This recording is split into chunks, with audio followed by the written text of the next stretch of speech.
Good afternoon to this roundtable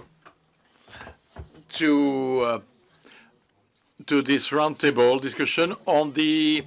We'll discuss the point from the Suez Canal to the Horn of Africa, a major geostrategic challenges.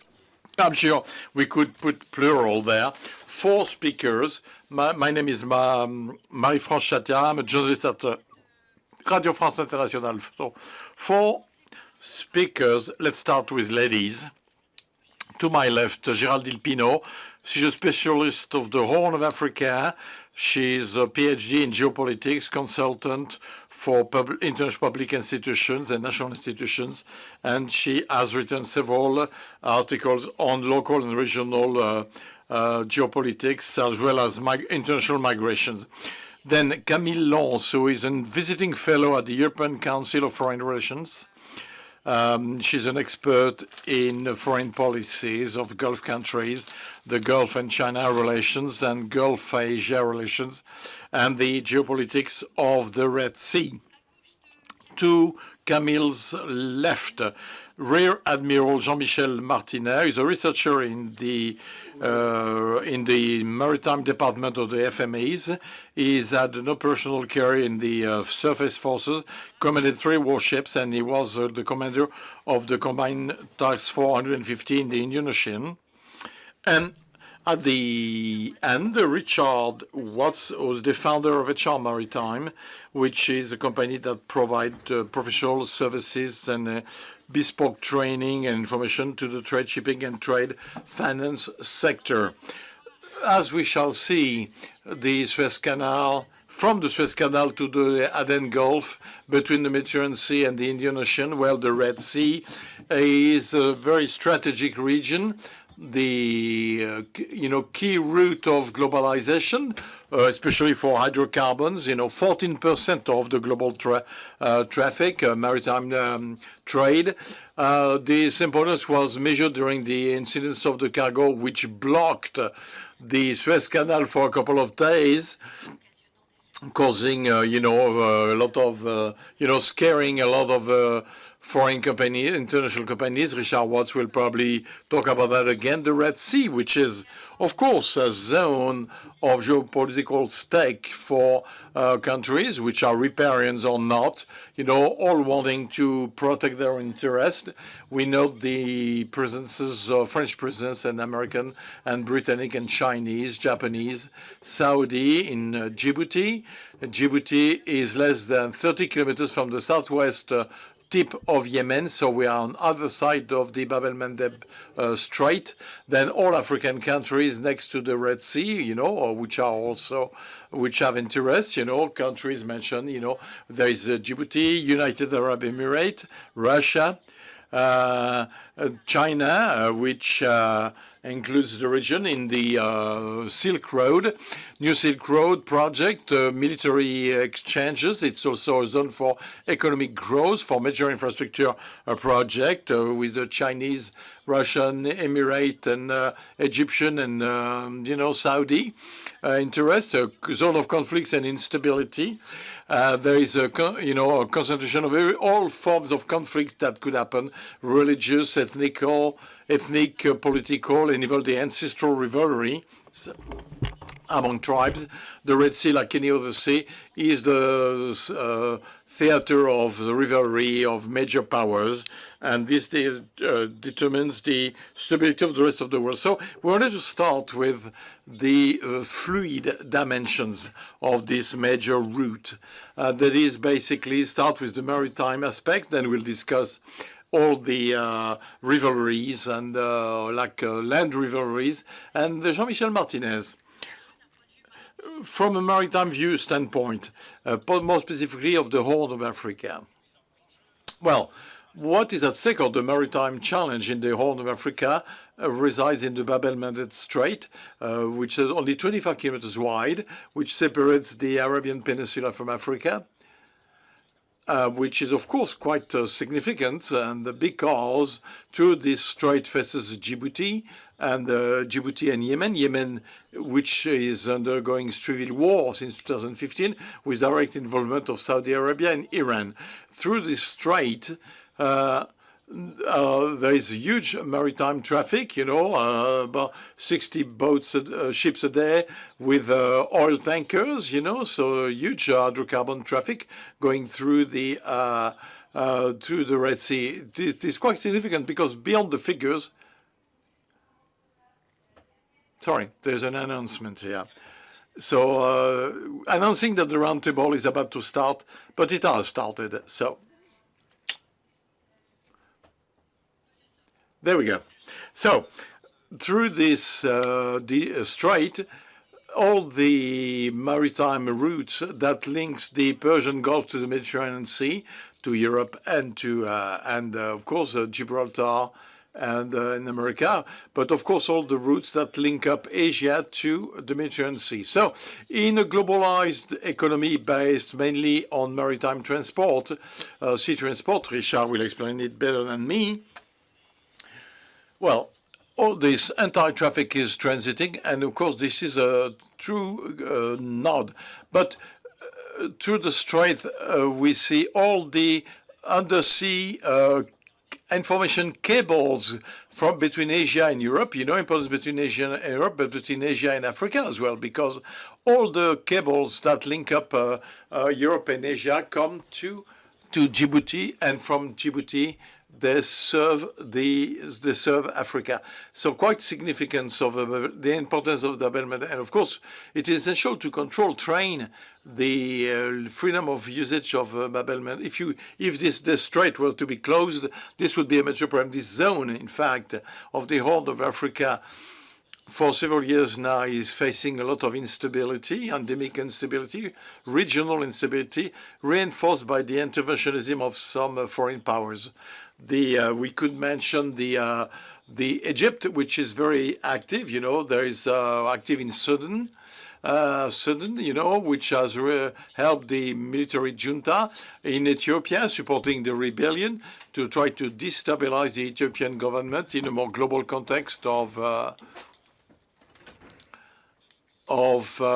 conflicts around the utilization of the Nile River water, the second phase of the Renaissance Dam, third, fourth, the continuation of the Renaissance Dam, which started in Ethiopia, will have an impact on the tension, will increase the tensions of Turkey, which has African ambitions and which is present in the zone, Russia, Turkey, Russia, which is in Sudan, and of course the Chinese presence, which is the key element since 2017, with strong presence. And it'd be interesting to actually decipher all the mechanisms in Djibouti, because it is quite significant and enlightening in terms of mode of penetration, economic and military penetration in African countries. The U.S., of course, which are important in Djibouti, but also which are very present at sea because of the potential evolution of the situation associated with the conflict, because of the problem with Israel and France, which has a major military base and naval base. The Emirates are also very present. So there is a concentration of forces which may create some kind of a powder keg. So now, partial conclusions. Having said that, I want to conclude at just opening leads. I think in the long term, those tensions will continue, because of economic and geopolitical stakes and challenges between regional powers, and of course increased by the strategic importance and reinforced between Russia, China, of course, the strategic influence. They're still fueling the tensions. At the maritime level, I think the conflict of Yemen will continue impacting the security, maritime security in the region, with the Houthi rebellion in Yemen. But of course, the indirect war between Iran and Israel in the zone. So, and in very short term, of course, the impact of the conflict between the Israel and the Hamas, which are being watched together, monitored together with the war between Russia and Ukraine. In the oil traffic and on the now, more precisely, among all the countries you've listed, I was looking for what I could see as a mission, but are the Japanese who are present in Djibouti as well, and Israel, which is renting islands to Eritrea, more in the south. Yeah, well, of course, because of the significance of this, Japan, Italy, understand the strategic importance of the zone. Italy and Japan have opened naval bases in Djibouti. Israel, of course, is renting island. The United Arab Emirates are present in the zone as well, which are engaged together with Saudi Arabia and the Arab position in Yemen to have the Houthi rebels, present in Assab in Eritrea. They're present on the island of Mayup, which is in the middle of the Bab el-Mandeb. They're present in Berbera Island as well in Somalia, and they're present in Socotra, which is an island right at the tip of the Horn of Africa. They've spread this cluster of naval bases, and this makes it possible to maintain their operations, naval operations. Thank you. We'll come back later on to this question of militarization of the area, which we understood through what you've just said, Jean-Michel Martinet. I will now turn to Richard Watts, who deals more with the trade, maritime trade, and so this there is this boat that got stuck in the Suez Canal in 2021. It's fascinating to see that with all the technological advancement, a ship was able to block entirely the free flow of boats in the Suez Canal. Now, this way is essential for all economies, including European economy. Yeah. It is indeed a key zone for us if we look at the number of boats going through the Suez Canal. It's quite impressive. And I will try by telling you that I'm English speaking, so I will deliver my message in French, but if I make mistakes, I do apologize. Now, it is interesting to have this discussion because there is also an exercise of communication. I did my career in the raw material trade in maritime world, transport of raw materials. And the number of ships which I had to deal with in my life must be about 10,000 of boats, which are, are cargoes, are rented cargoes with 40,000 tons of oil, or 100,000 tons of ore. But, when it comes to there is a huge level of stress for the captain of a ship. With all the boats I actually had to hire in my life, I never thought about that. I never thought about it. That's why it's interesting to. I have a short presentation. We'll talk about a couple of figures. You don't mind if I stand up? No, please do. Feel free. And so I will talk about the Horn of Africa, but on the private aspect, how it does impact the ship owner, and what are the. Let me introduce myself. My name is Prifar Watt. I've worked always in the world of maritime. I started when I was 20. We learn always. And we have all countries in the world, and it's always most interesting. We always learn things. I've created my company into the night. The idea was to find inefficiencies and solve them, to see where we can save money, but not only, but also, lower wastage. If you take a commercial ship, it should travel to the destination, and it will wait 1 or 2 weeks to unload. And how can we remove such problems? And how can I find opportunities to guide the importers, exporters to have a better trade system? Because we have the traders in the middle, but often the traders are here to help and not create problems or just to make money. And how can we get them closer together on both sides and improve knowledge? So I work on a daily basis.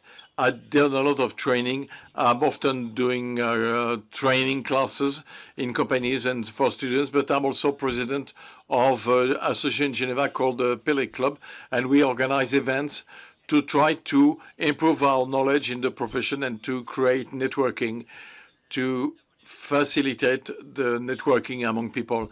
And there is an association called SOS Mediterranean, and I'm a president in Swiss, and we have a research and search and rescue ship who are helping migrants in the Mediterranean. So I see the solution from various viewpoints.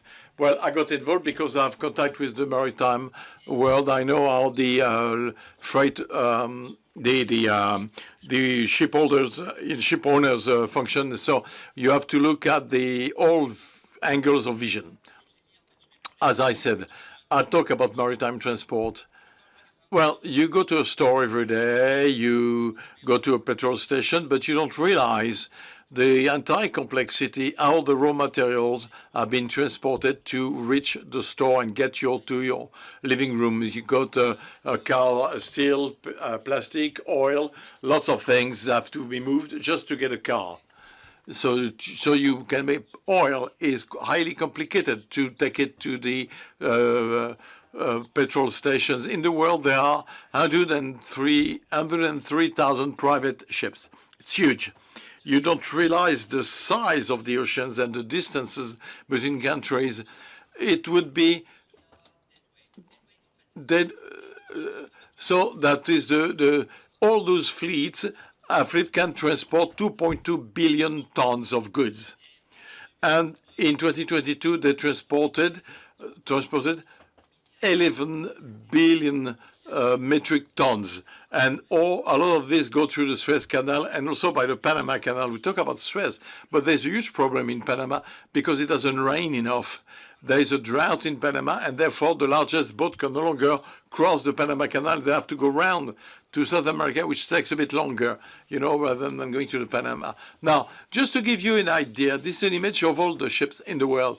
This is a photo I took a couple of days ago. All the boats in grid have bulk red tankers. Now, if I take any spot in this and I zoom in, and you will see that there are 103,000 ships. You see the routes, the major routes. You see Africa, Indian Ocean, but also in the Mediterranean and in North America. It's a high number of ships navigating. I'll give you an idea. There are tankers, the the container ships, specialized ships, various types and size of boats, and they all serve, and they're all growing in the market. And it is complicated as well, because if we look at the ship owners, the companies which own the boats, they're different countries, a lot in Asia, a lot in Europe. But the problem is not just one country, not one jurisdiction, many countries. And where are the ship owners? Now, if you take countries where ships are flagged, Panama, Marshall Islands, China, Singapore.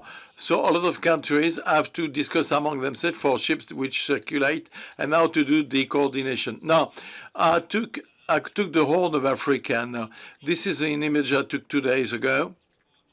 Again, all the ships in green are the bulk ships, and the red are the tankers. And you can see two interesting aspects. First, the Gulf. You see all the boats, and we had problems, but we had problems of missile attacks against tankers in the Gulf a couple of years ago. And the insurance rates increased sharply and a lot. Now, if we look at ships which go through the Horn, they're all going through the Suez Canal. And this is a zone which is most important for us. Just to give you a couple of figures, 29,000 boats per year, 60 per day. That is 30% of the global volume of trade and containers which go through Suez Canal. 12% of global trade goes through the Suez Canal by this little canal. So, now, if we want to avoid the Suez Canal, you have to go around Africa. And then to go around Africa, it will take longer. Now, if you consider a Singapore-Rotterdam trip, if you want to go through the Cape, well, it's 3,000 nautical mile more, and 1 week if you go fast enough. Usually it takes about a week and a half, possibly 2 weeks, especially if you're already in Suez. You have to go around. We've seen, which we saw when they were blocked. So that's why I want to mention the boat. Ever Given, all of a sudden, well, all of a sudden, everybody became an expert in the maritime expert. They knew what was going on in the maritime world. Everybody knew what was going on with the boats. Well, basically, the boat was blocked for 6 days. 6 days is not much. For us, it was the end of the world. We didn't know what to do. Everything was blocked. We talked about that only. It was the only issue every day. There were 400 boats which were delayed, but if you take the Ever Given, okay, it was a blocked boat, just move it. But it's the size of the boat. They're so huge. It's 400 meters long. 4 football fields. Navigates at 22 knots, and his draught is 14.5 meters. That is just between the bottom of the ship and water. So it's not where the containers are, where where there is water. 14 meters, 14.5 meters draught. So, well, that is, if this boat was in the room, if this boat were in the room, well, the level of water would be at the top. There are huge boats. That's why it was so difficult to move it. It's almost impossible to move it. It took a long time. It was only 6 days, which is not much. And it could be longer. But if something is blocking in the Suez Canal, if there are the problems we see today in Suez, it's what it is. It could be a war, it could be something, and it could be very difficult for the maritime world. Now, just to give you an idea of the length of the boat, it's at 400 meters. Now, you've all been to the Eiffel Tower. Okay, here we go. It's more than or taller than the Eiffel Tower if you put it up. So in the maritime world, in the global level, we have a lot of considerations. One of the problems is decarbonation, because we talk about maritime transport, 3% of the global emissions. Well, of course, 97% of the world transport goes through ships, but 3% of global emissions is a lot, and a lot is being done to reduce the emissions. So what will be the fuel? We don't know. We don't know what fuel will be used for ships in the future. It will be LNG, will be methanol, will it be nitrogen? We don't know, which is very difficult to build a boat today, to construct a boat. We see new sails now, different technologies which are being utilized, and we don't know what will be the regulations. We know what we have this year. We don't know what we're going to have next year, and it's very complicated for the ship handlers, maritimes, and the sanctions as well. And it's very Russia, for example. There could be others. When a boat. The other day, they chartered a boat, but the boat had a Russian flag. But they changed the flag in October 2022. Based on the European law, they had to change between February 2022, and the boat was not able to enter they couldn't load the boat, and the boat had to go and they had to find another ship. Pirates, it's less severe in West Africa. But now it's West Africa that we face problem. It's still a problem every day.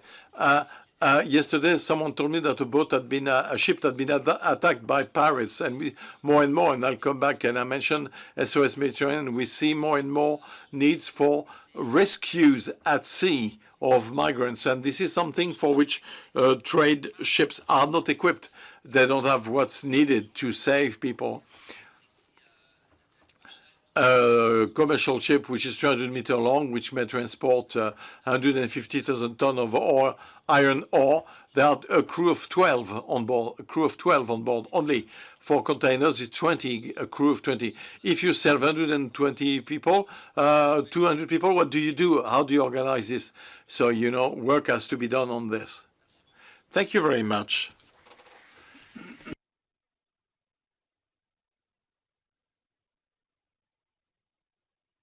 Thank you, Richard. Of course, maps are always interesting with all little dots. We understood the scope of the significance of maritime traffic and of this route, and it's not often discussed except when there are disasters or accidents, and of course others should come, but we don't hope so, but never mind. Now, Camille Lons, now let's discuss the... We said that the Red Sea has two shores, one Arabic shore and African shore.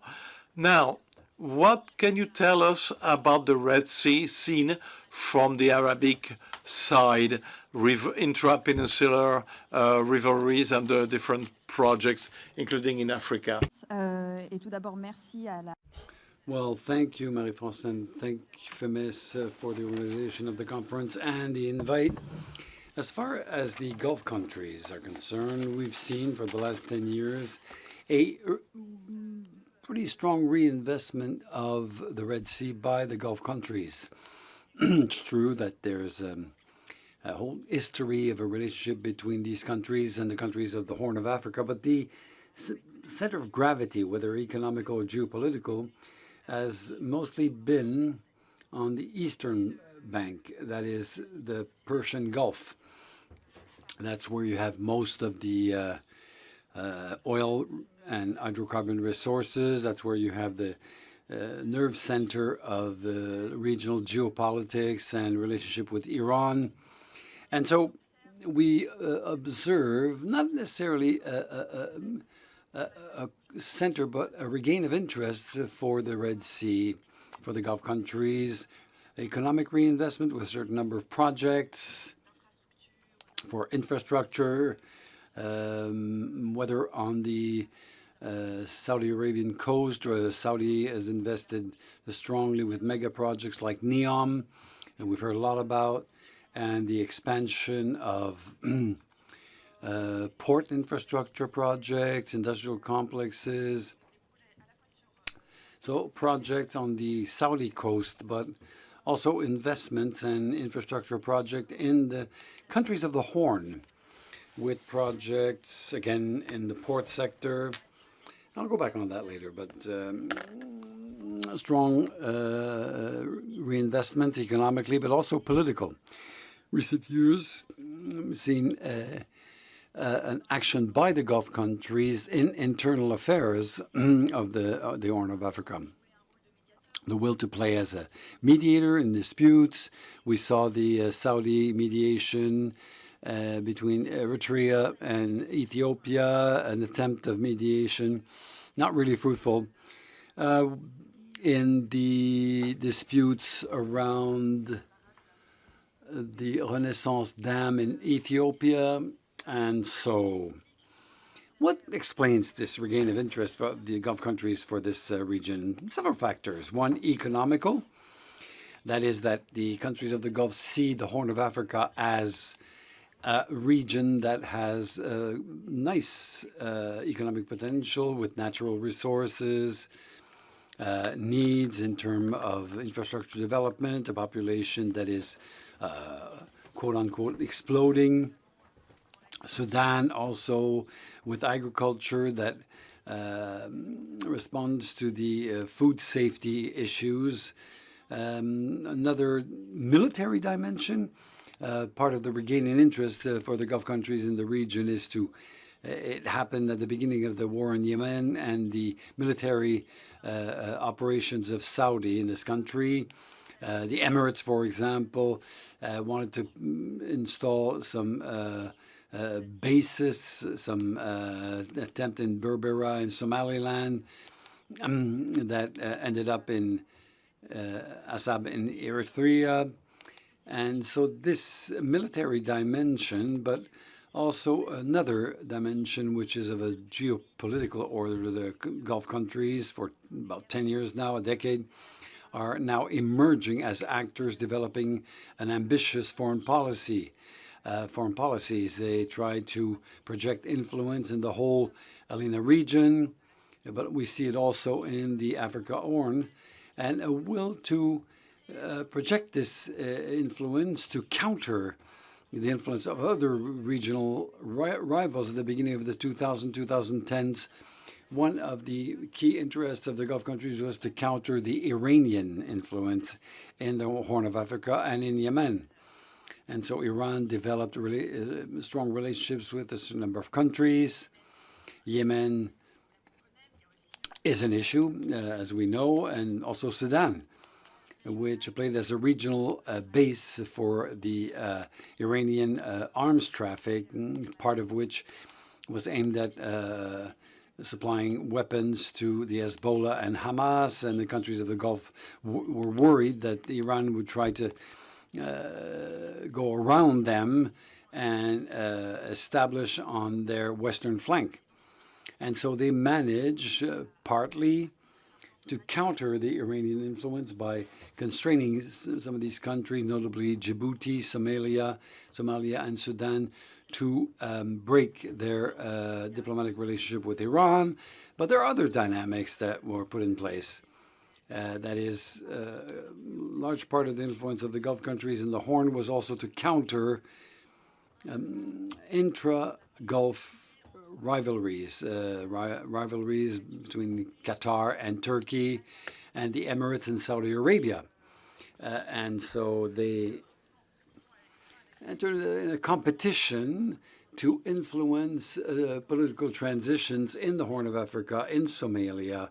We saw that these countries started to try to intervene or to influence elections in Somalia by defending different candidates, by supporting different candidates. During the Qatar crisis in 2017, they influenced Mogadishu to break their relationships with Qatar. The Emirates supported part of the regions like Somaliland and Somalia to counter the influence of Turkey in Mogadishu. So, in short, in a nutshell, there was a risk by projecting by their own internal tensions. They ran the risk of destabilizing countries that were already pretty fragile politically. Same thing in Sudan, where the Saudis and the Emirates tried to influence the post-Bashir transition, which in the end was indirectly involved in the coup, or the even though Saudi Arabia is trying to play a role as a mediator in the crisis in Sudan, the Emirates, for their part, are supplying armament and supporting the amnesty forces, with the real risk of setting negotiations off track. And so there's influence in the region which is controversial and gives rise to actually questions for European and American actors to find out if the countries of the Gulf are countries you can count on, if they're dependable. So another element on what the Gulf countries are interested in the region, I think it's interesting to take a closer look at the Red Sea in its more international context. If you zoom out a bit, it's a region that has recovered its importance in recent years for some external actors, notably within the scope of the Silk Roads of China, as a maritime channel for international maritime transport, with the risk of a recovery of geopolitical competitions within the scope of the competition between the U.S. and China. And for the Gulf countries understood that it was in their interest to position themselves as actors in this region and as privileged interlocutors for these outside countries. So a series of factors explaining the regain in interest. And lately we saw a lot of changes in the regional transformations, notably the Qatar, Saudi Arabia, and Turkey getting closer together, which led to the fact that the tensions were lifted a bit in the Horn of Africa. But there is a regain of competition, this time between the Emirates and Saudi Arabia, which could take place in the Horn. And another question on the position of Israel in this political space, notably following the Abraham agreements. The U.S. did a lot of efforts to try to reintegrate Israel within this regional space by organizing naval exercise involving Gulf countries and Israel in the Red Sea. But today, you know, what's happening in the Gaza Strip, question of what the impact it can have, well, of course, is strong. And to conclude, what does that entail for us, for political decision makers, European decision makers or French decision makers? I think that the countries of the Gulf are actors with whom we will have to count. And there are opportunities to work with them on a certain number of projects, regional. It's a need. They are interlocutors, and there's a real question to what extent they can be trusted partners, to what extent their interest, their objectives in the region, their vision of the regional stability is really in line with our own vision, our own interests. In fact, the question of the war in Gaza is really putting this trust at test. Before handing the floor to Géraldine Pinauldt, I just had a question for you, Camille Lons. We can talk about the awakening of Saudi Arabia on the Red Sea facade with this project at the north of the Northwest Arab Peninsula. Oh, yeah, concretely, it's something that's quite visible in the infrastructure projects. And the port complexes, industrial complexes, Yanbu, Gizem, there's Omnium, which is a mega project, which is stemming from this project. But there's the expansion of the East-West pipeline with the idea of going around the Hormuz Strait and to free themselves from the dependence on the Hormuz Strait. So Saudi Arabia is also not an expert on the military aspects. Maybe someone else will come in, but the Saudis started to work at developing their navy, which was until now was, let's say, underdeveloped.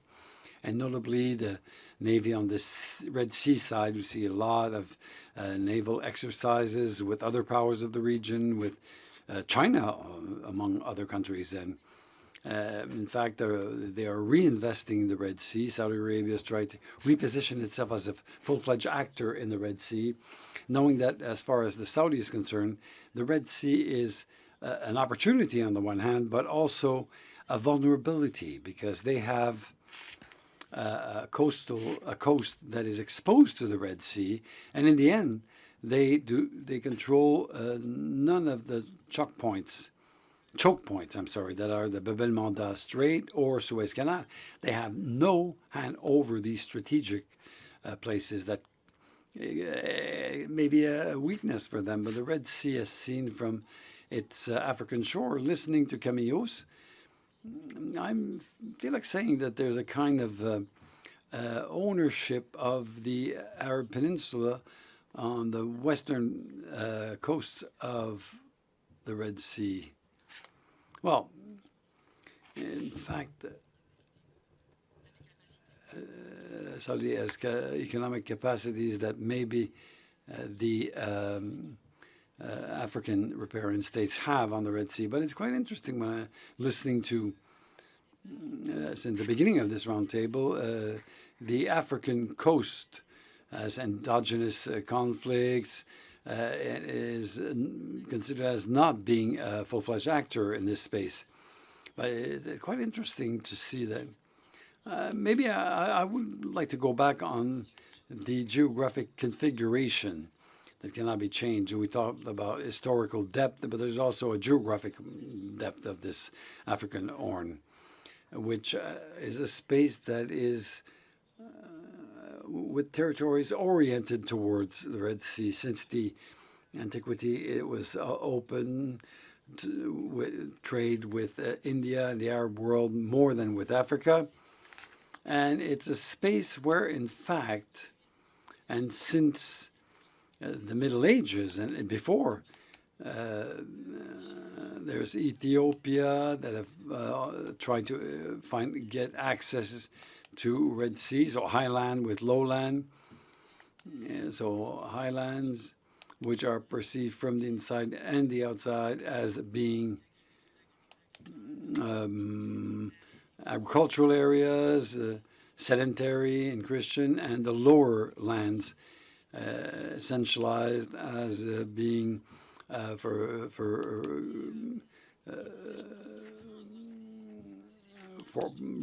animal raising and things, and we have to remember that to understand what's unrolling today. And something when you focus on Ethiopia, for example. And so that is a configuration that presided over the organization, the present organization of the states of the Horn of Africa. So Ethiopia is locked in today, but also the states. I need to indicate that it's the region after 91. We saw the emergence and the creation or the resurrection of 3 new states. Somalia in 91, that wasn't recognized, but decided to have the tools. Eritrea, and 2011 Southern Sudan, the creation of which is also linked with the question of the unlocking of these resources and whether you had to use Port Sudan or not. So you see that right down to the South Sudan, it's always looking at the sea, polarized on the sea. That is of importance. In states that are mobile, I would say, with the creations, recreations, Somalia, which is still very unstable. I'm sure that new configurations are coming up with a view to this mobile space since the Middle Ages. It's important to say that there is a system that since 1991 is pretty much functional, stable, with Ethiopia that was amputated from Eritrea, which it considered as its natural access. Eritrea that closed its access to the Sea of Ethiopia in 98, following the conflict opposing both states, and that ended up progressing, being isolated from its neighbors. Conflicts with Yemen, Djibouti. Djibouti itself that benefited from this opportunity to develop.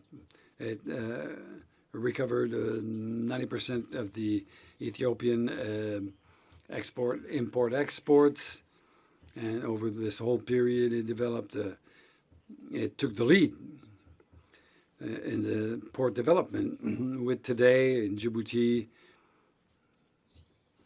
5 or 6 ports from the border of Somaliland up to Tajura. And so Somaliland, which in the eyes of the international community is still included in Somalia, but has its own ambitions. But, if you want to go to Somaliland with a Somalian visa, you'll have a problem. And towards which Ethiopia opened its borders at the beginning of 2002, I think, where there was a European funding to reestablish the roads. Remember that this border was closed for a long time as of the conflicts of the 1970s. And the port of Berbera, which before the investment by Dubai Port World, it enabled Ethiopia to change its activities, or it was used for humanitarian support and some building materials, and also for informal trade activities, and Somalia, which so I'm in this kind of landscape, or this vision, rather stable vision, of what the Horn of Africa was until 2015. And Somalia, which is quite a stable territory for 10 years, and was interesting to note, while keeping this idea of access to sea for Somalia, is when you look at the intervention of the Ethiopian intervention in Somalia that joined the NISAM after, and starting from the two shares, in reality much more than we note that these operations created corridors, access corridors from the Ethiopian border to the sea, and the interest, and it doesn't seem to be a strategy for the interests. So in fact, we note that since 2015 with the intervention, the pre-positioning, 2015 is where we see the gain momentum. I go back often to 2008 with the resolutions of the UN on piracy and authorization by Somalia to have the military navies intervene in their territorial waters. So we see the strategic importance of fighting against piracy. With converging needs from countries to ensure that the international trade works. So the piracy was practically unexisting as of 2012 to 2015, but it was an opportunity to pre-position in a progressive context in the around 2010, with the growing issues in the world. And Bab el-Mandeb is an opening to the Indo-Pacific. It's a very trendy approach. So pre-positioning of the military navies of the world. You've mentioned them. I won't talk about these external actors again, but now to conclude, I think it's quite important to make sure you keep into account the internal dynamics or consider them. I think it'd be a mistake to consider them as Muppets, people who talk about instrumenting the Ethiopian elections by Qatar. You can imagine things the other way around. The instrumentalization of petrodollars by Somalia, a very old relationship between the two shores. They're not separated. And so when you go over this geographic structuring, a few elements that seem to have gone unseen with the triggering of the war in Palestine. But about in the week that followed the beginning of this conflict, Abu Ahmed, the Prime Minister of Ethiopia, did in his parliament a long conference where he presented the strategic importance of access to the Red Sea, the Red Sea in the European sense of the world, so including all the accessible seas right up to the shores of the Indian Ocean. So the importance of securing access to sea by Ethiopia. I think he opened a Pandora's box, and I think it's very important. So Abiy Ahmed recreated a national navy. Some reporters called it the Navy of Lake Tana, since they didn't have access to the sea. And so they, of course, sought access to sea, counting on the eventual French support.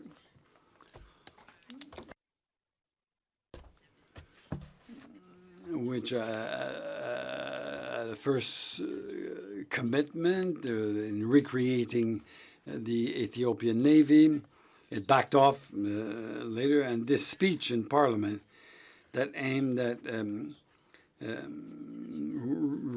finding a new national unity that no longer exists in Ethiopia.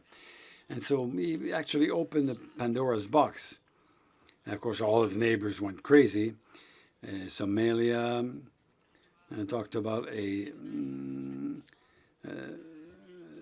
sanctified territory, Eritrea. All the countries in the region were really shocked. And Djibouti, that recovered its sovereignty. But what's interesting here is that we're talking about the state and international relationships. Abiy Ahmed, in his speech,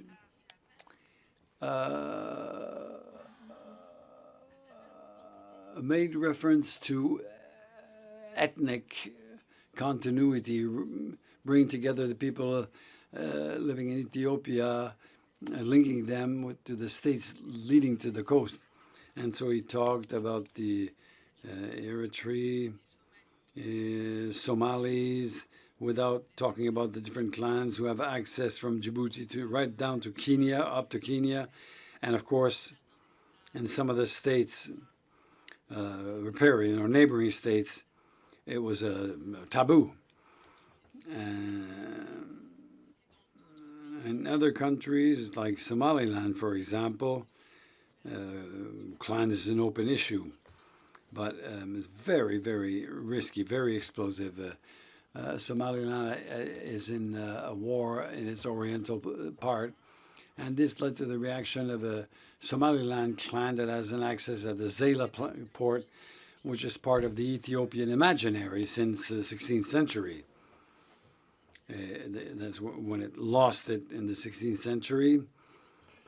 And in fact, interesting to see how this disorganized and could potentially reorganize the entire region.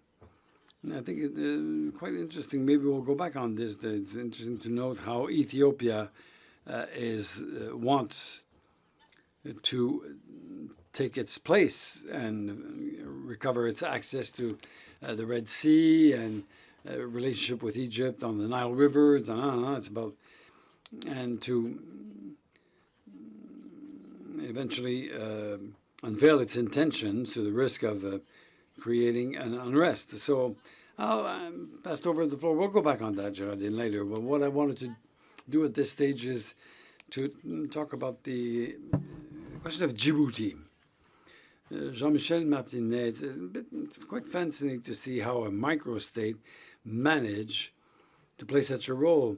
900,000, population of 900,000 Djibouti, foreign policies that really play a strategic role, the crossroads of East Africa, the Arab countries, Europe and Asia, a place where superpowers found shelter. How does Djibouti manage the rivalry of all these countries? The balance is stable for the moment, but I think it should become unstable. Of course, Djibouti is approached by many due to its position. The case of China, a historic partner is France, of course, since its independence, in virtue of a cooperation treaty, a defense treaty, which allows for the docking of French forces, or the French have a base there, and in exchange for the guarantee to protect Djibouti, and with the onset of new actors, the first were the Americans that installed a big naval base in Djibouti from which it operates armed UAVs, enabling it to be present in the zone, in the broad sense of the word, right down to Yemen and beyond. And the latecomer is China since 2017. So China, we mentioned that the position of Djibouti for China is very strategic. The first point is, of course, it's a point of entry in the new Silk Roads. China wants to rely on Djibouti to enter Africa on this front. And the second reason is a military base. Why? Well, we saw with the maps, Richard maps, we saw all the red vessels or ships that transit between the Arab Persian Gulf that for the Orient, for China, So all this area of the Oman Gulf at the north of the Indian Ocean is quite strategic for the energy supplies of China. So China has to have a solid positioning in the zone. So, and they decided to do that in Djibouti, which was strategic for China. And it's interesting is to see how China is handling all this. It accompanies the will of an investment policy, support to Djibouti, which unfortunately is a bit unbalanced, slightly unbalanced. Globally, I think it's 37% of imports of Djibouti come from China, while only 3% of the exports go to China. The result is that China is completely the owner of the foreign debt of Djibouti, and enables China to hold strategic positions. There's a real loss of sovereignty by Djibouti on things like telecoms, for example, precisely because China in Djibouti is not only a naval base. No, it's they are. So each coin has two faces. You know, they of course bring aid to Djibouti, enabling Djibouti to develop itself. But the heads, that's the heads, but the tails is. It led to dependence, complete dependence of Djibouti towards China. And so they had to sell some of its sovereignty assets. Telecom is one, but it's not the only sector. There's a new lighthouse project, the building of a rocket launching pad. So it'd be very interesting for Djibouti and also for Africa, you know. So there's no rocket launching pad. There are 51 African satellites today in space, and none of them were launched from Africa. Why? Because Djibouti is closer to China. That's why China is interested. And the attitude of the latitude is 12 degrees north, and I didn't hear for China. So it's a better positioning. So there will be investments, of course, if this project takes place. A protocol has been signed. There will be massive investments of China in Djibouti, development for Djibouti, but beyond that, for the whole region. And there's the dark side is that a rocket is it can be a ballistic missile. And so behind these civil activities, well, there will also be the possibility for China to develop a certain number of military activities, install a missile base that can, of course, threaten the commercial traffic, but also additional military installations that will be built. If just to welcome the Chinese vessels that are in charge of ensuring the monitoring of the rockets, of the operations, which by essence are ships that have a dual usage. So that's, in a nutshell, what the presence are in Djibouti.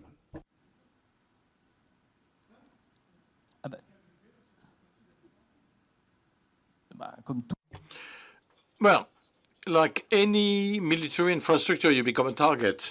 But then after that, it's the shield and the sword. Richard Watts, would you like to react, say something about what's been said? I think it's interesting because we see a lot of Chinese investment in Africa, and I traveled a lot in Africa, extensively in West and East Africa, and we can see a lot of so-called aid. But it's interesting for African countries because the conditions, they have specific conditions. But talking with people on site, but when you talk with local people, I have a feeling that they found it most interesting to have the road built by the Chinese with financial support, but well, the roads do not last, and they're less interested. Actually, the echo I had, there is less appetite now than 10 years ago in many African countries to get Chinese investment or Chinese constructions right now. So I had a question to ask you, actually. There is a question that goes in line with my question. My questioning. So who would want this Red Sea to remain open? Who would want this Red Sea to be maybe less open? So public and private players, how would they react if the Suez Canal were to be blocked? Who can answer that?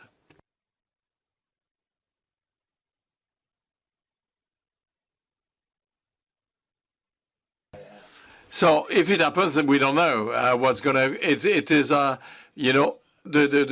question with the top. I had to take my phone to read the question. Sorry, but well, it is used by all ships from all over the world. If ships had to go further, it takes more time, costs more money. But it is the offering of boats, it reduces the offering of boats because the boat is occupied longer to do a one trip only. And this will have an impact, financial impact directly on us. And okay, for things that we need urgently, they can be air transport, but this will be an impact on a lot of things. Now, if we know that it is blocked for a long time, well, if it takes 1 week longer to go through the Cape, but if you're already in Suez and you want to go round, well, it takes 2 to 3 weeks. It takes 2 to 3 weeks. If we know it's going to be blocked for a while, it will be easier to manage, but, it will destabilize the world trade. But again, it's the very notion of fluidity of this route, which is interesting to look at, It's interesting to consider the worst situation, the worst scenario. We talked about, power games and, conflict of alliance, this kind of stacking of influences in the Red Sea. Who could be interested in having middling with the Red Sea? The two questions are linked. What's specific about the Suez Canal, in addition to what Richard just said, well, you have to bear in mind is that the Suez Canal is just the width of a boat, of a ship. It's not a strait, it's not a sea.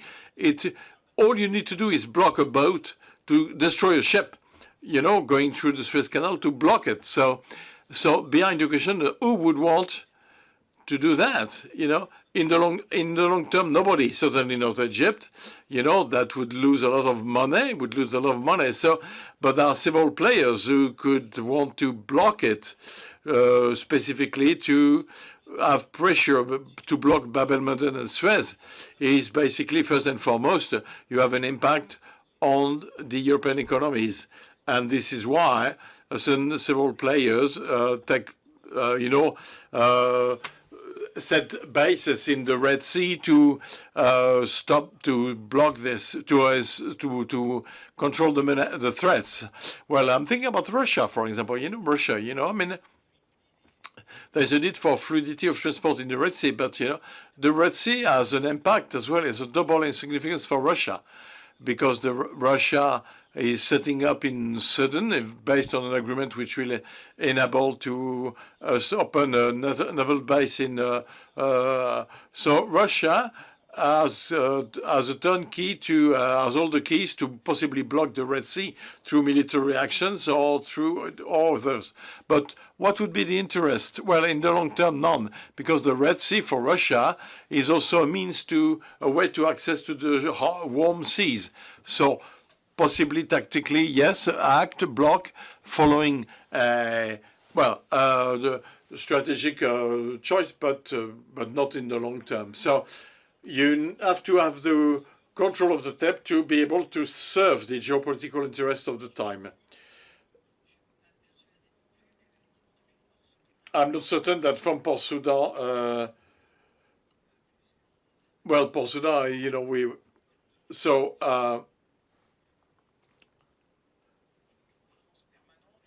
Well, with permanent presence, we can as well use modes of action, or reduce mode of action. I could develop the hybrid war, which takes place in the example of Houthis. It's an interesting example because Houthis since 2017-18, yeah, they said that they had the means to block the Red Sea traffic, but they act at sea, and what they do at sea shows that they would have the means to really impact the trade. So Houthis, since 2016, target the military means of the Arabic alliance, which fights them. But they destroyed with 2 missiles an Emirati ship. Then they fired missiles on the U.S. ship, which without reaching it, but there was a major American response. But they targeted civil traffic because at sea with mines they targeted boats which were going to Saudi Arabia, and they in front of Saudi ports, they with the drones and the remote controlled, they targeted the oil ships. And there is a trait, so we don't, but this could be an environmental bomb. Just imagine what could happen if they caused the rupture of a hull of oil tanker in the Red Sea. There would be no so the modes of action, are hybrid modes of action. Thank you for this clarification. The Battle of Odessa, of course, was there to counter the strategy to have this port in the Red Sea part and not in the on the Gulf of Aden side. Yeah. Now, the Abraham Agreement, we don't know exactly what's going to happen to that, but is this a factor if they're being if they continue for stability, to which and to which should be added this notion which appeared last summer in the BRICS summit, Brazil, Russia, India, China, and South Africa. Well, now there are the BRICS Plus, which with the joining coming soon to be done of Egypt, Saudi Arabia, United Arab Emirates, Iran. Or could all this be a game changer for the in this region? And we have to add the reconciliation between Saudi Arabia and Iran and the auspice of China. What we can see that clearly there is a will, especially I was in the United Arab Emirates a few days ago. We see there is a will. They're fed up with this rivalry, in the Gulf, Iran, but clearly a will for economic development, and they want to put the warring parties behind the BRICS Plus. Is it a factor for stability? To be seen with what could happen in subsequently. Several questions in your question. First of all, the Abraham agreements, the BRICS, the Iran-Saudi Arabia closer relationship. Well, let's take them one step at a time. Well, the Abraham agreements was difficult to say right now because of the crisis, which is reshuffling the cards. But, it was designed by the Americans to try to make sure the region would be at peace and to reintegrate Israel, economically speaking, and militarily within the region by promoting connectivity.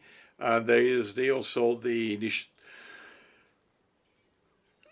U.S. initiative, on the Middle East India corridor and so on and so forth. And even though the corridor implies Israel implicitly, there is this idea of promoting the diplomatic integration of Israel in the region. As I was saying in my presentation, major efforts are made to foster exchange in security defense between Israel and the countries of the region.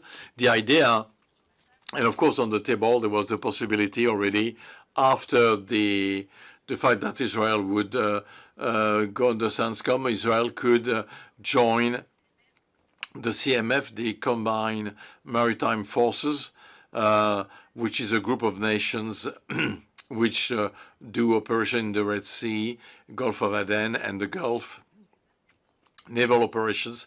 All this was to try to integrate Israel in the region. Can it make it possible to achieve pacification? Well, it's despite all this, well, it didn't solve one of the key problems, which is the Israel-Palestine conflict, which is still very hot in many Arab countries in the region, and which always comes up even after these efforts. So can we say that it was a success or not? Maybe not as much as that, as long as the question has not been solved. Now, the Iran-Saudi closer relationship. The hope of Saudis is to achieve an agreement with the Iranians, so at least not to be longer attacked by the Houthis, even if the Houthis have their own agenda, which is not clearly coordinated with that of Iran. So the Saudi priority is to reduce their vulnerability vis-à-vis the Houthis. But I do believe that, how can I put it, Saudis remain. So there is an agreement that was done in a pragmatic way from the Saudi viewpoint, because they wanted the front, they were negotiating with the United Nations, safety guarantees, the possibility to develop their own nuclear program, to do deterrence with Iran. So we are not in a dynamics of total disconnection with Iran. Let's see what it will lead to. And the BRICS, that's another dynamics, which how those countries will fit within what you call the global south, and how they get, this was reinforced since the Ukraine war and the current war, that is these narratives of a global order managed by Western powers, which have double standards or which have shown some very dubious ways when calling on international law. So this fits within this trend, more general trend, where countries of the Gulf and other countries of the region are trying to diversify their relationship with other countries, other powers, and especially China. And now, will it be corrective action or not? But anyway, it placed them in a position where they will have, should there be an escalation between China and the US, they will end up in the difficult position where they have to make strategic choices. Géraldine, you want to say something? Yes. It's a narrative that gives a lot of hope on global politics, narrative, and in fact, at the regional level, I don't see how the simple adhesion to the BRICS can lead to the convergence of interest of Ethiopia and Egypt, for example. Jean-Michel, yes, in addition to what Camille said, you talked about, well, there was the vector of regional cooperation of the U.S. in the region. I think this vector of cooperation is suffering, and it could be strongly hindered if the war in Gaza continues. So in this integrated vector, all of the riparian countries of the Gulf, excepting Iran and Kuwait, but all the Arab, Persian Gulf riparian countries, countries of the Red Sea, of the Horn of Africa, were part of this cooperation, military cooperation organization, multinational, as well as other countries like Japan, Korea, who were part of these CMFs. And the beginning of the change started a few months ago with the when the Emirates left this organization. And I think that with the war in Gaza, and the position of the United States, this disaffection could eventually develop, and this change and this wonderful organization could be fragilized. A few questions on France, but since we're talking about cooperation, I would like you to tell us, to shed a light on the project of a Council of the Red Sea. Can anybody comment on that? Forgot to mention that in my presentation. It was really something too big. But talking about the Saudi Arabia reinvesting the region of the Red Sea, there is this project was initially supported by Egypt and that was taken over in 2020 by Saudi Arabia, and aiming at creating a platform, bringing together the countries, the riparian countries of the Red Sea, to discuss issues of economy, security, and so on and so forth. And so this project was launched. There were no follow-ups, a few exercises organized, naval exercises, but there were fragilities. There are fundamental fragilities, for example, to see which countries can be included or not included in the forum. The choice was made is to include only the coastal countries, excluding Israel, which of course excludes Ethiopia, which is an important country in the region, nevertheless. But this was negotiated between the Saudis and the Egyptians. Egyptians didn't like the idea that the Saudis would take the leadership on this project. They negotiated to exclude Ethiopia from the platform. It also enables to exclude actors that are not around the Red Sea, like the Emirates and Qatar, which is quite positive for the Saudis. And so not many developments since then, as expected. And a question also, maybe Géraldine can address this, but skepticism on behalf of the countries of the Horn who joined the initiative but are dragging with this initiative because it's directed for a large part by Saudi Arabia. And they don't see this very positively. Ethiopia, Géraldine, is really a country that we need to pay attention to in the months to come, in the years to come, even this week. Yeah, it's a country that has seen a lot of conflicts in 2014, that has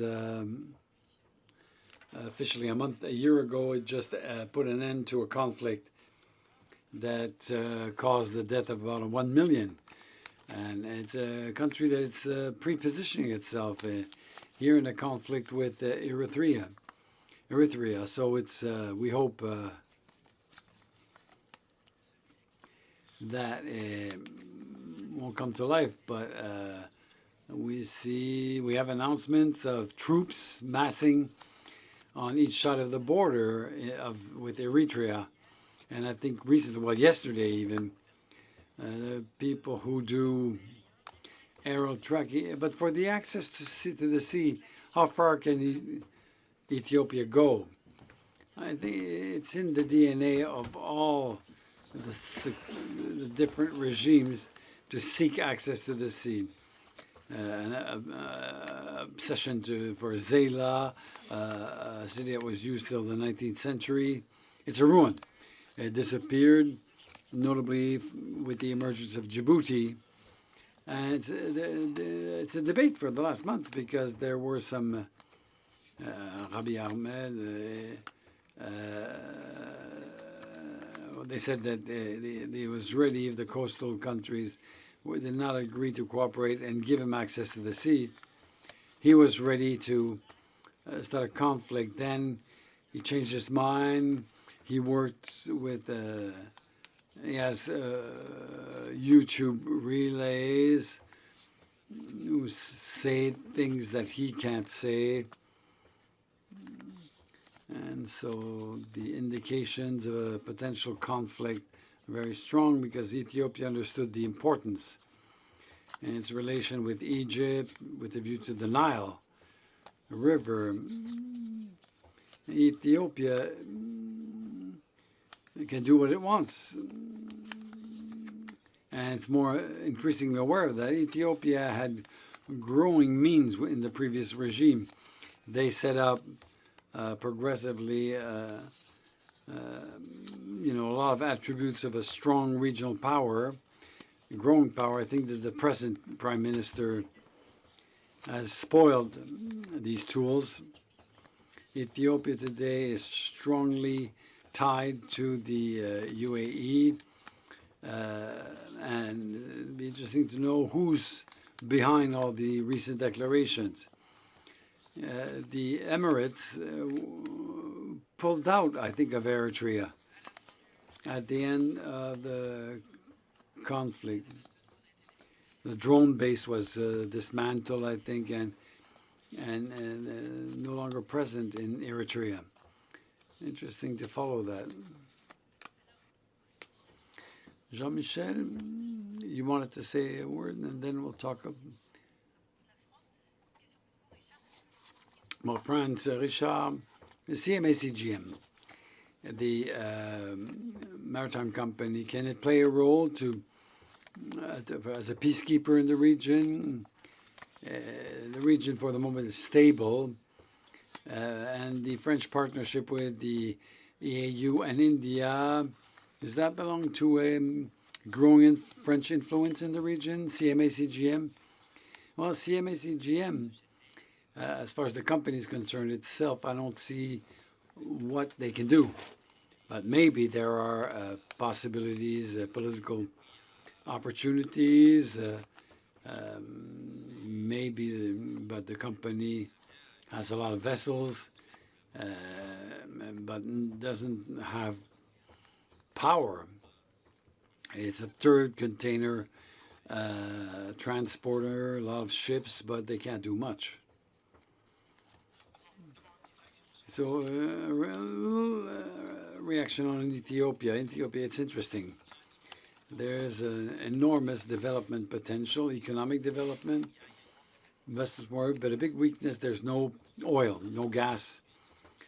So there's a need, a vital need of energy resources, and this vital need is electricity, because Ethiopia, I'm back on the Renaissance Dam, power dam, it's electricity.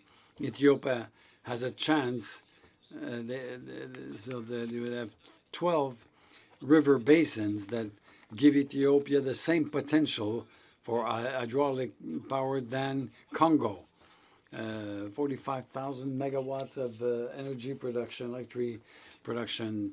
And today, 50% of the population doesn't have electricity. So that's why Ethiopia will accept to get into a conflict with Egypt so it can implement this dam.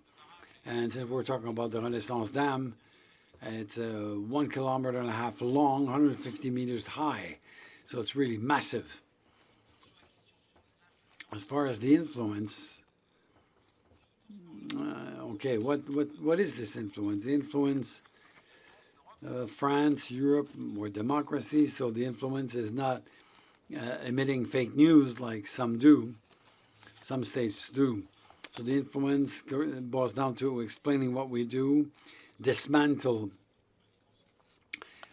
or the lies of the adversaries, and establish close links with decision makers of the countries in our zones of interest. So in fact, yes, everything we can do, in particular the French presence in EAU, is a vector, like the French presence in Djibouti.